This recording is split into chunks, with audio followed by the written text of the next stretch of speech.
Onun adı gələndə o Ermənistan silkələnirdi. 52'nin adı gələndə belə pəncəli keçib bizə. Pəncəli keçib o bizə. Onlar təşvik içində yaşayırdılar, qorxu içində. Onların yuxusu, pəncələrin yuxusuna haram qatmışdı. O bilsəniz qeyri bir adam. Düşmən onu bizdən daha yaxşı tanıyırdı.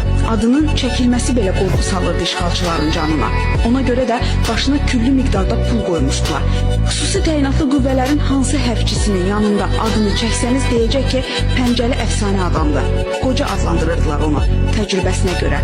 Özü isə düşməndən hər an qisas almağa hazır aslan parçasıydı. Pəncəli hələ 2015-ci ilin iyununda Kəlbəcərdə xüsusi əməliyyat zamanı düşmən ordusuna məxsus bir neçə hərbi texnika, ağır artilleriya və 20-dən artıq hərbçinin olduğu avtomobili partladaraq məhv edib. İgidliyə görə medalını da bunun üçün vermişdi ona dövlət başçısı. Elə düşmən də başına küllü miqdarda pulu bundan sonra qoymuşdu.